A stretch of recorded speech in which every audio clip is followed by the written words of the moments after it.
And today's topic is height form mole. You people have already gone through the reproductive female reproductive tract, and I guess today was the revision of two topics from the female genital tract. So we will cover the hydrogiform mole. Let's start. Objectives. We will cover the gestational trophoblastic disease.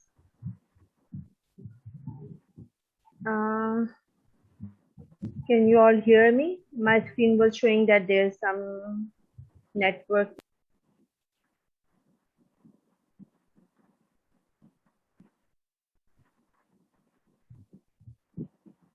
Hello. Yes, ma'am, we can hear you. Okay, thank you, Beta.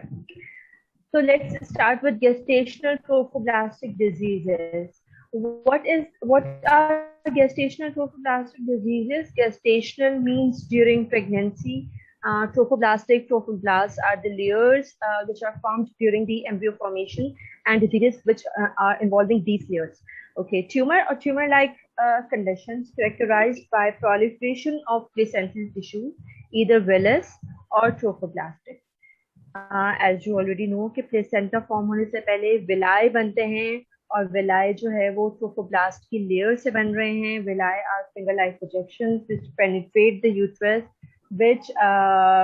which make a connection between the fetus and mute yourself please.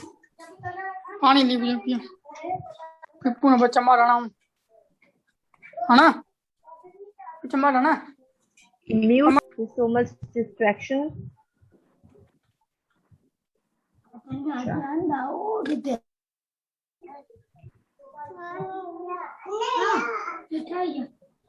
Hello Anam, please check किसी का mic on है और शोर आ रहा है बीच में, please उसको mute कर दें. सिर्फ मुझे जो है वो अनम्यूट करके. ये 17 के बच्ची का बाबी मेला पजामा पहनाई की वीडियो तेरा किने लगे तेरा नीला घड़ी भी फॉर्म मोर इन्वेसिव तेरा घर को हटो कला कर वाला दे दे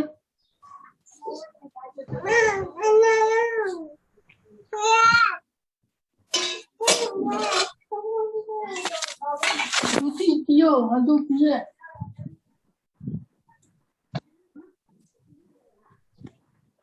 These include hydatidiform mole, invasive mole, choriocarcinoma, and placental site trophoblastic tumor. Hydatidiform mole we will cover today, and also the invasive mole, क्योंकि वो hydatidiform mole का ही एक sequel बन सकता है. Choriocarcinoma and placental site trophoblastic tumors then comes in under the heading of malignant tumors involving the gestational trophoblast.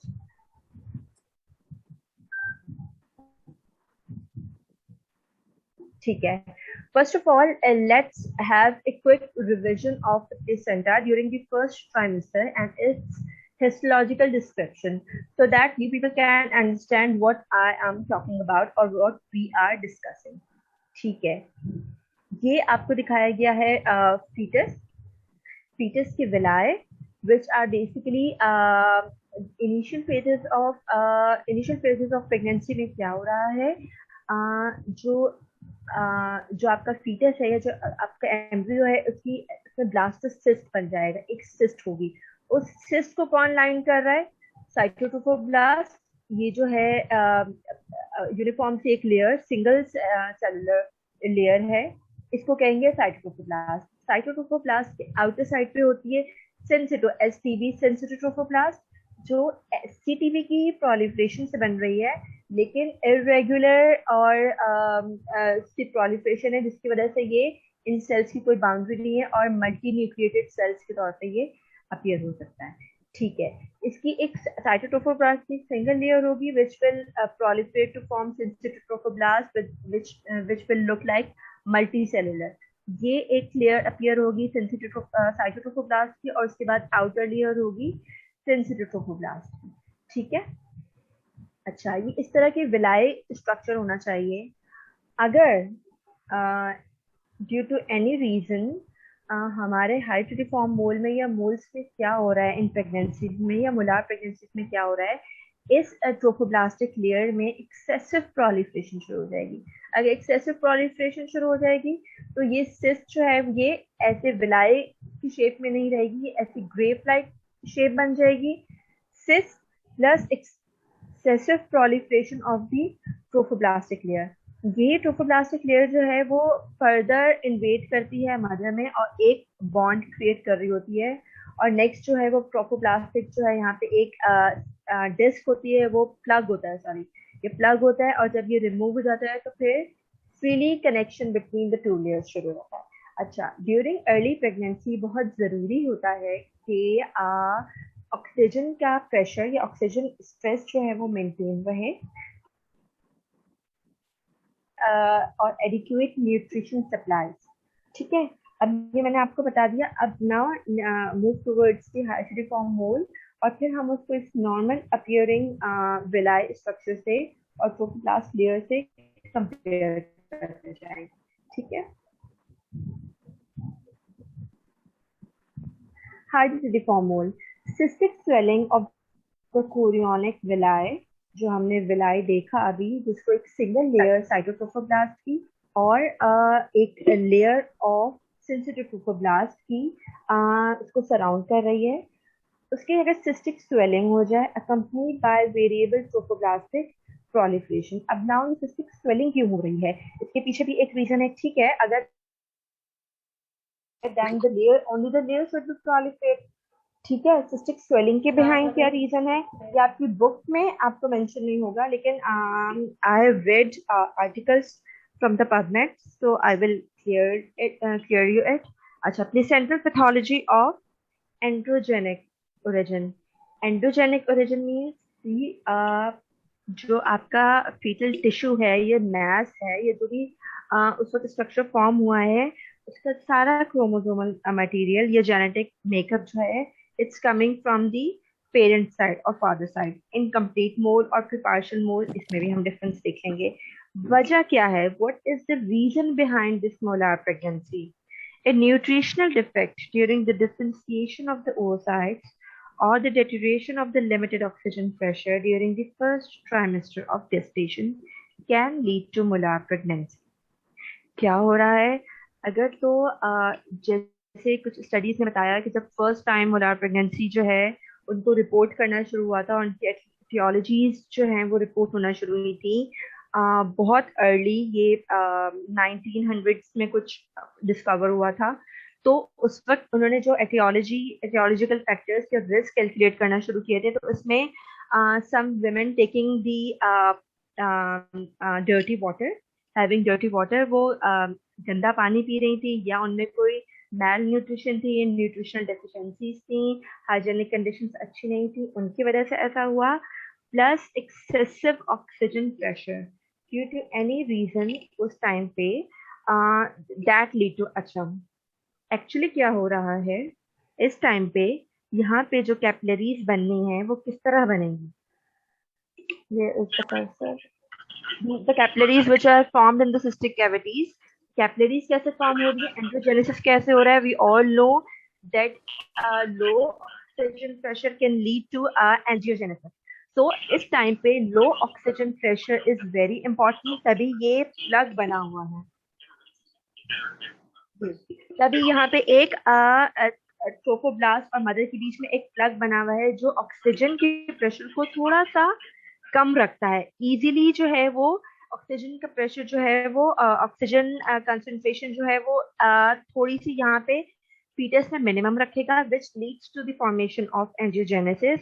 Angiogenesis start होगा, और जब ये प्लग रिमूव हो जाएगा आफ्टर द अर्ली प्रेगनेंसी और फर्स्ट ट्राइमेस्टर के बाद, उसके बाद यहाँ पे वेसल्स की फॉर्मेशन हो जाएगी, और फिर ग्रोथ के लिए फीटस के टिश्यू को एक्सेसिव ऑक्सीजन की जरूरत होती है। उस टाइम पे जो है फिर ऑक्सीजन का प्रेशर, ये नॉर्मल मैकेनिज्म है अल्लाह मियां की तरफ से कि फिर आपका ऑक्सीजन की सप्लाई जो है वो फ्रीक्वेंट हो जाएगी। लेकिन स्टार्टिंग में low oxygen pressure due to these plugs formation will lead to angiogenesis, और वो जो कैपिलरीज फॉर्म होंगी वो एक अच्छा बिल्टअप बनाएंगी फीटस और मदर के लिए।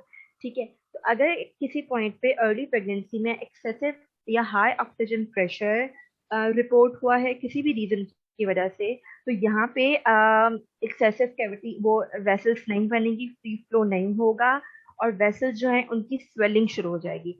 वो वेसल्स जब उनकी स्वेलिंग शुरू हो जाएगी तो then again certain mechanisms act, जिसकी वजह से वो सिस्टिक हो जाएंगे, और उस सिस्टिक की वजह से ये पूरा एरिया जो है सिस्ट लाइक हो जाएगा, plus the proliferation of tropoplastic layers।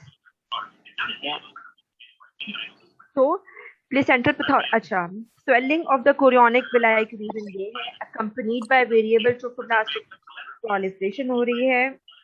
Someone is again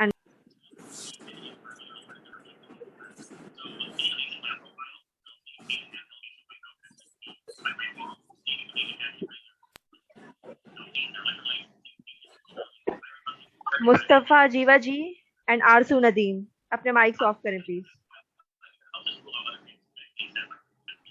ठीक है। Hydatidiform mole can be of complete variety और पार्शियल मोल। क्या इनमें डिफरेंसेस है? Let's C.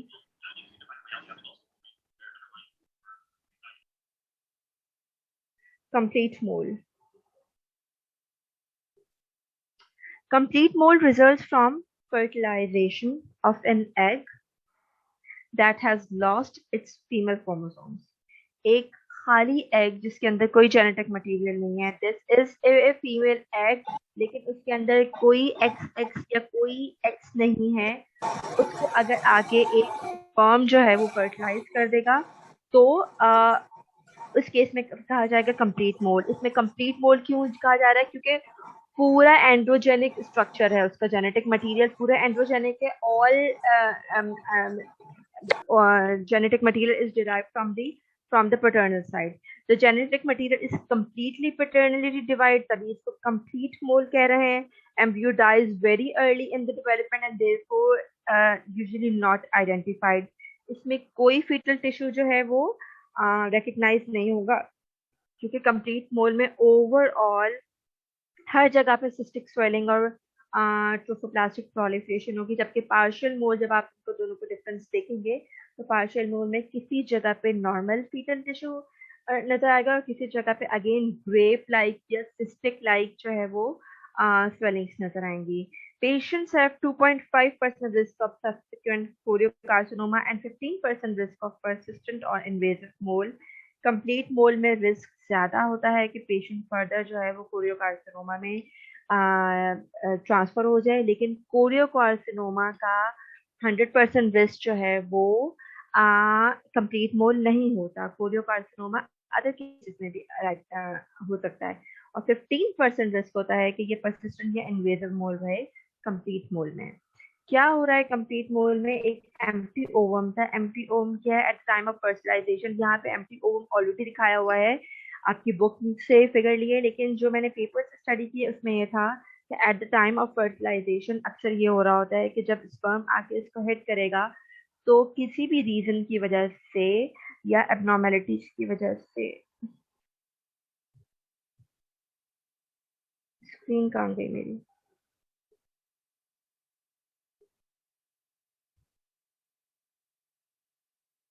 एबनॉर्मेलिटीज की वजह से इसका न्यूक्लियस या डाई कर जाएगा या एक्सपेल्ड आउट हो जाएगा due to the fertilisation by the ovum. अब ओवम का जेनेटिक जो स्ट्रक्चर मेकअप है वो सिर्फ इसमें आ गया। अच्छा 23x होना चाहिए था, फिर इसको 46XX क्यों है? क्योंकि यहाँ पे जाके डुप्लीकेट हो जाएंगे स्पर्म का जेनेटिक मटेरियल और वो 46XX होगा, लेकिन ये दोनों both X's are from the male side, female का एक्स इसमें नहीं था। तो ऐसी कंडीशन में हम कहेंगे होमोजाइगस, दोनों एक्स एक्स हैं, कंप्लीट मोल। जबकि नेक्स्ट केस में ये हो सकता है कि एम्प्टी ओवम था, एक 23x या वाई ने आके इसको हिट किया, स्पर्म, दो स्पर्म्स ऐसे आए, एक 23 लेट सपोज एक्स था या एक 23 लेट सपोज वाई था, अंदर जाके उनको डुप्लीकेट करने की जरूरत नहीं पड़ी। विदाउट डुप्लीकेशन ये 46XX हो जाएगा, ये रियरली जो है वो 46XY हो जाएगा। ये हेटेरोजाइगस कंप्लीट मोल कहलाएगा क्योंकि इसमें दो अलग अलग स्पर्म्स के जेनेटिक मटेरियल आया है, इसमें एक सिंगल स्पर्म का नहीं आया। ठीक है, तो होमोजाइगस कंप्लीट मोल में 46XX of same sperm after duplication और 46XX of two sperms both of X variety वो कहलाएंगे। हेट्रोजाइगस में 46 जो किस तरह होगा, एक X स्पर्म आएगा और एक Y स्पर्म आएगा इस तरह। लेकिन overall result is all genetic material is from paternal type. 90% of the cases have a 46XX karyotype stemming from the duplication of the genetic material of one sperm. ज्यादा common ये है phenomena called androgenesis. Remaining 10% में ऐसा भी हो सकता है कि एम्प्टी को दो स्पर्म्स ने हिट किया जो कि 46 दोनों XX भी फॉर्म कर सकते हैं फिर और XY भी फॉर्म कर सकते हैं। ठीक है, मॉर्फोलॉजी क्या होगी, हमें नजर क्या आएगा उसमें। अच्छा, ये मॉर्फोलॉजी जो है आपको माइक्रोस्कोपिक बताई जा रही है। Delicate tribal mass of thin walled translucent cystic grape like. Originally इनको ग्रेप लाइक स्ट्रक्चर ही कहा जाता था। सिस्ट जैसे बनी होती है ग्रेप्स में structures consisting of swollen edematous hydropic विलाय।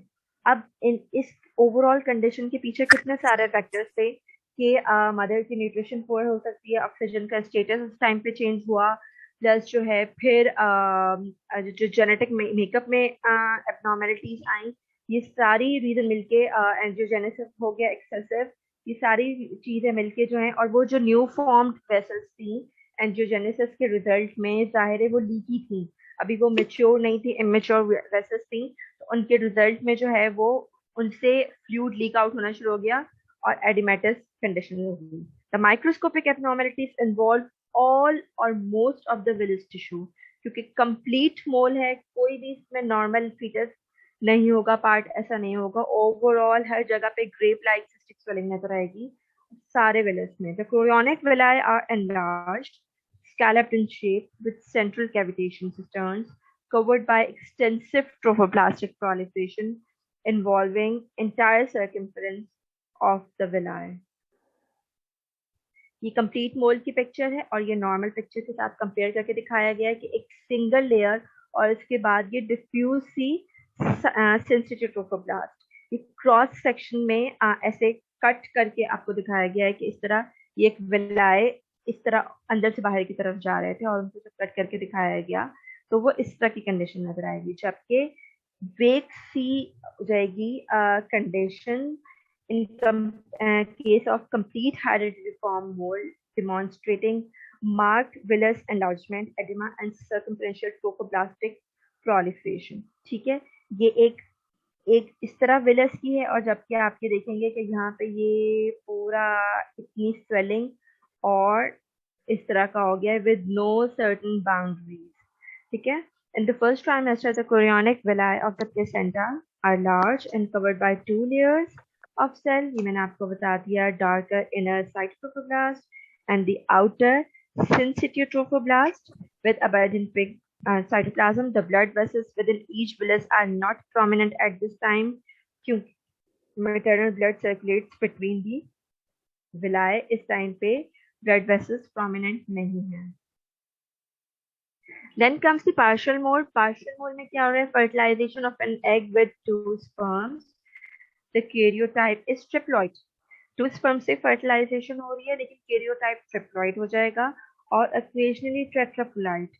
Fetal tissues are typically present। Fetal tissue हमें मिलेंगे since this is partial mole। Increased risk of persistent molar disease but are not associated with choriocarcinoma। Persistent या invasive का इसमें हमें if we compare complete with partial, complete में 50% chances थे कि वो परसिस्टेंट या इन्वेसिव मोड में चेंज होगा एंड अराउंड 2% चांसेस थे कि वो कोरियोकार्सिनोमा में चेंज हो जाएगा। इसमें not associated with choriocarcinoma but yes persistent molar pregnancy के चांसेस हैं but less as compare to complete mole. क्या हो रहा है पार्शियल मोल में, एक ओवम था जिसने अपना जेनेटिक मेकअप लूज नहीं किया है, that's why it's partial. Partial क्यों, क्योंकि इसमें पैटर्नल भी आ रहा है लेकिन मैटर्नल भी प्रेजेंट है, लेकिन अगेन पैटर्नल जो है वो 75% पैटर्नल होगा, रिमेनिंग परसेंट मैटर्नल होगा। 69XXX 69 XXY depending upon which sperms are fusing and 69 XYY. तो ये पार्शियल मोल कहलाएंगे क्यों? क्योंकि इसमें मैटरनल का मटेरियल मौजूद था लेकिन फादर का मटेरियल डबल आ गया, ठीक है? तो these will be called as partial mole. किसी जगह पे टिश्यू जो है वो नॉर्मल होगा, फीटल अपीयर होगा, और किसी जगह पे जो है वो सिस्टिक स्वेलिंग मिलेगी. Morphology: only a fraction of the villi are enlarged in edematous. The trophoblastic hyperplasia is focal, पूरी हर जगह पे नहीं होगा, and less marked than incomplete male. Intermediate, let me check the chat box. अच्छा, intermediate magnification image showing two population villi. Small fibrotic villi ऊपर, ये आप लोगों को normal एक villi नजर आ रहे हैं, and edematous hydropic villi with inclusions. ठीक है, बॉटम पे आपको जो है वो एडिमेटस नजर आ रहा है. जो एक ही स्लाइड में आपको दोनों अपीयरेंसेस नजर आ रही हैं, तो ये है पार्शियल मोल. ठीक है, क्लिनिकल फीचर्स क्या होते हैं? पेशेंट आपके पास कैसे प्रेजेंट करेगा? Very high human chorionic gonadotrophic levels. Actually patient आपके पास प्रेजेंट करेगा एक्सेसिव ब्लीडिंग के साथ या एक्सेसिव नोजिया के साथ. तो आप अगर थोड़ा सा क्यूरियस हो गए तो आप उसका सबसे पहले ब्लड टेस्ट में HCG लेवल्स करवा दोगे.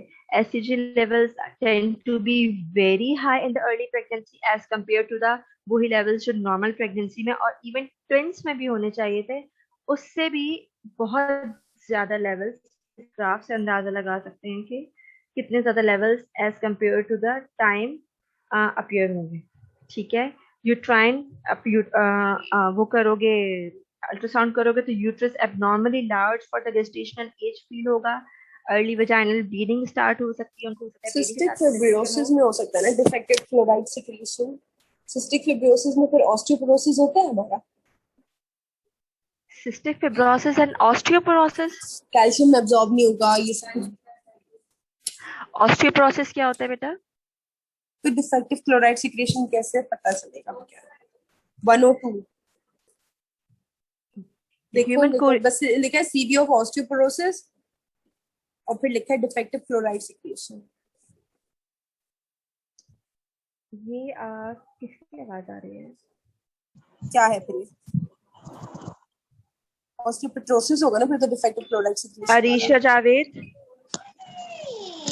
हाँ अरीशा जावेद एंड नैना कुमारी, आप अपने आप को म्यूट करें बेटा.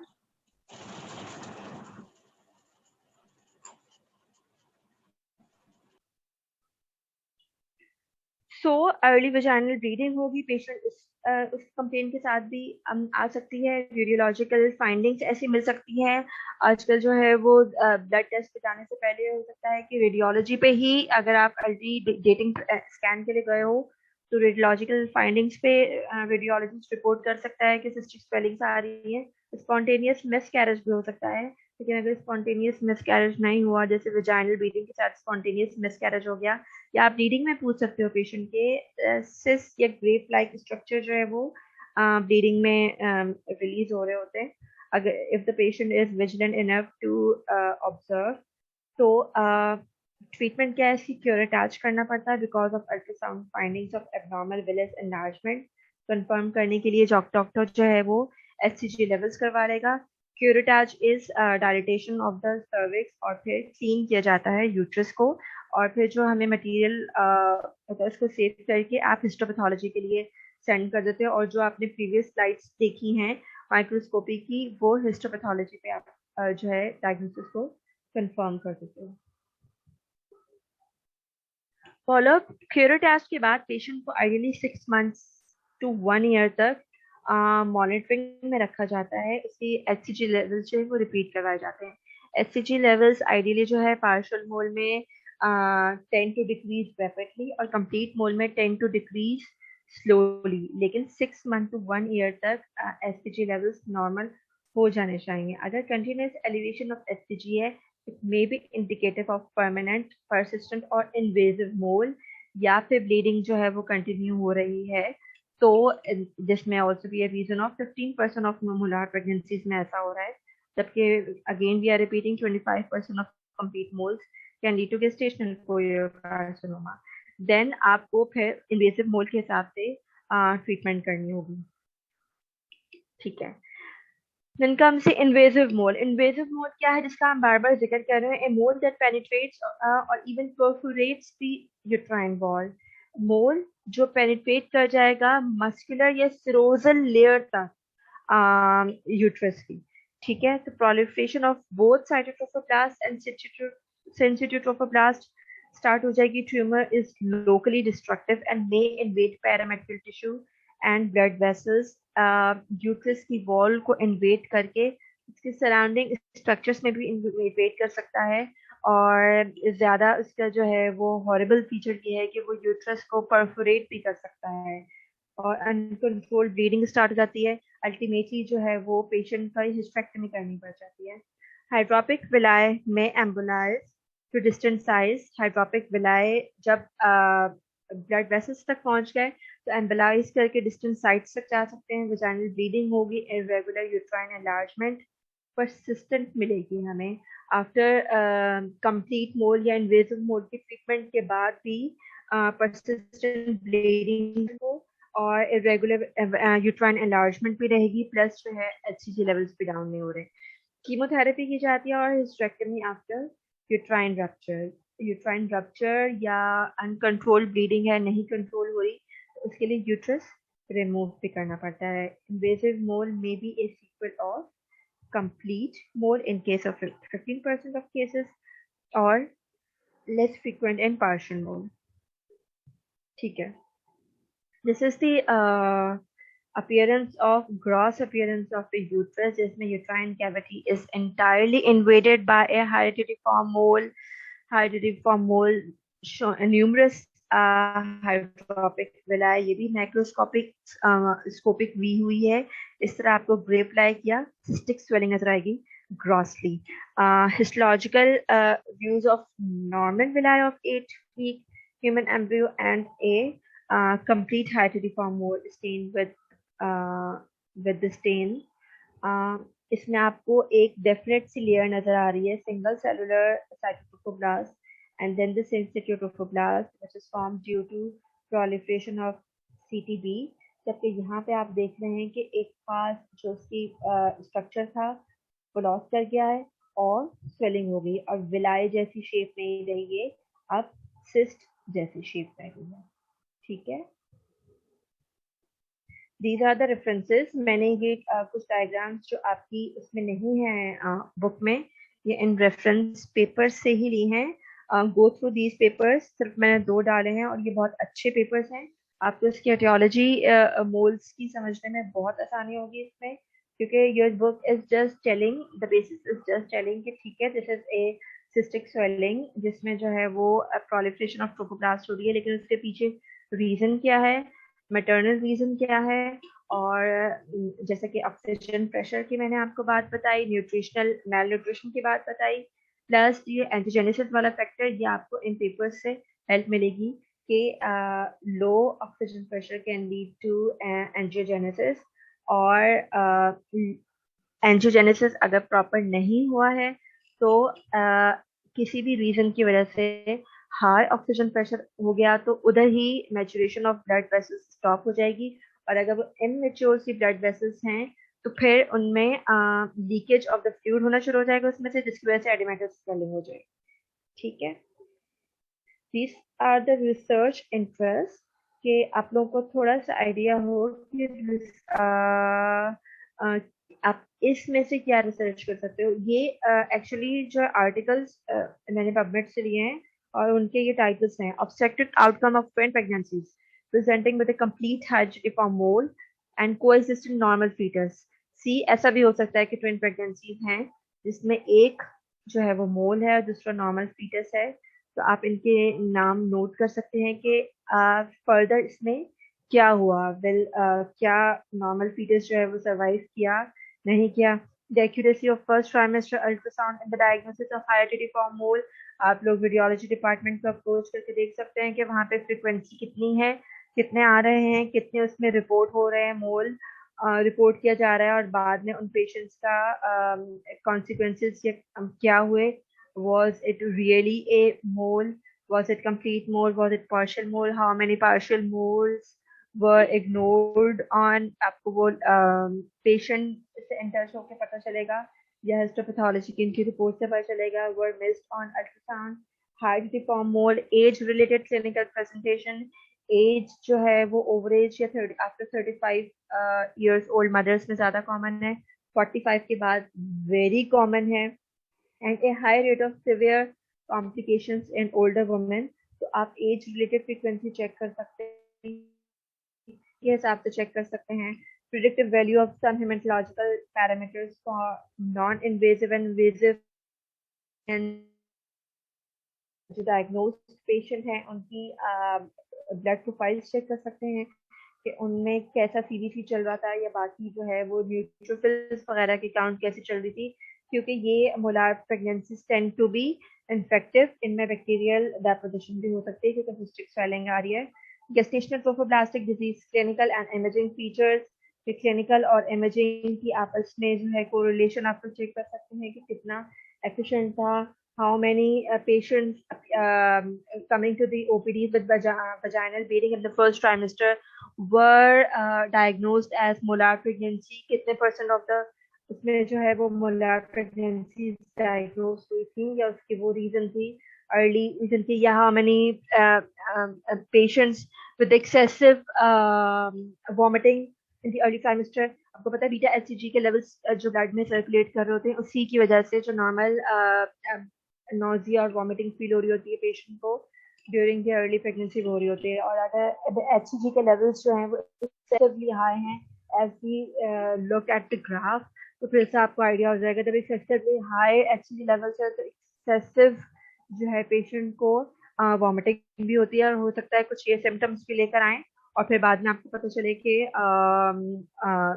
उनके रेडियोलॉजी पे मतलब आप कोरिलेट कर सकते हैं, फ्रीक्वेंसी निकाल सकते हैं कि हाइपरग्रेविडेरियम या फिर वजाइनल ब्लीडिंग के कितने % ऑफ पेशेंट्स जो हैं led to molar pregnancy in further diagnosis. These were the research interest. Thank you all of you. Your questions are most welcome on the chat.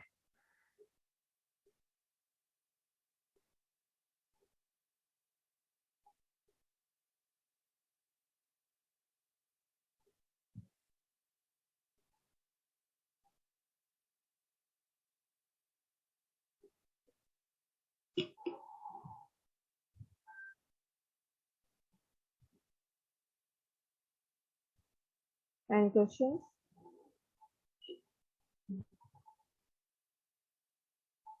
Did you people get the topic?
Grow normally and molar pregnancy just a minute, as it occurs in normal pregnancy। Endometrium तो starting में जब sperm और egg की fusion के बाद उसने अपने आप को बल्कि उससे पहले जैसे नॉर्मल फीमेल साइकिल में हो रहा होता है उसने अपने आप को प्रिपेयर कर दिया था फॉर द इम्प्लांटेशन, ठीक है, तो वो नॉर्मल होगी, but the penetration process is normal. और जो विलाई जिन्होंने पेनिट्रेट करना था दीज आर द सिस्टम, ठीक है, it's from the tissue, it's from the fetal side. Endometrium is a part of maternal side. Yes, can you repeat the difference between complete and partial mole with respect to genetic material? Yes, I can repeat. Even I can show you the slides again. Complete mole का मतलब है all of the genetic material is from the paternal side, that is the father side. जबकि partial का मतलब ये है कि partial उसमें फीमेल नजर आएगा. एक मिनट, इसको मैं, ठीक है, पार्शियल मोल में पीछे तो नहीं जा रहा है, पार्शियल में फीमेल और मेल दोनों होगा. So this diagram is from your book और it will help you. Complete mole में ये हो रहा है कि एग जो है, फीमेल एग या फीमेल ओवम जो है वो एम्प्टी है, वो कंप्लीट एम्प्टी है. Empty because of any reason. उसका न्यूक्लियस जो है वो एक्सपेल्ड आउट हो गया है, या उसका न्यूक्लियस जो है वो डाई हो गया है, जिसकी वजह से उसका जेनेटिक मटेरियल नहीं है. If a single sperm hits it, इसको फर्टिलाइज करे, इसको जो है वो फ्यूज करे, और उसके बाद डुप्लीकेशन हो जाए इस स्पर्म की, 23 एग्स जो है वो अंदर जाके डुप्लीकेट होके वो 46 बना दे. तो 46 from same sperm, from the same genetic material of the same sperm. तो वो डुप्लीकेशन के बाद 46xx, और उसको हम कहेंगे homozygous complete mole. Homozygous because both chromosomes are XX variety. ठीक है. जबकि दूसरे 90% ऑफ द केसेस में ये हो रहा है. 10% ऑफ द केसेस में ऐसा हो सकता है कि अगेन एम्प्टी मोल था, but it is fused by the two sperms. ठीक है. अब these two sperms either both can be of XX type or one can be X और other Y. अगर दोनों X थे तो 46XX हो जाएगा, लेकिन ये X एक स्पर्म का है, ये X दूसरे स्पर्म का है. But again both X are from the sperm, from the father side, nothing was from the mother side. जबकि हेट्रोजाइगस कंप्लीट मोल में क्या हो जाएगा, कंप्लीट मोल में के ही एक और प्रेजेंटेशन में 46 एक स्पर्म X था और एक स्पर्म Y था. Again someone is talking. Chandni Kumari, please mute yourself. तो उस केस में ऐसा होगा. जबकि पार्शियल मोल में क्या हो रहा है, पार्शियल मोल में फीमेल का जेनेटिक मटेरियल जो है वो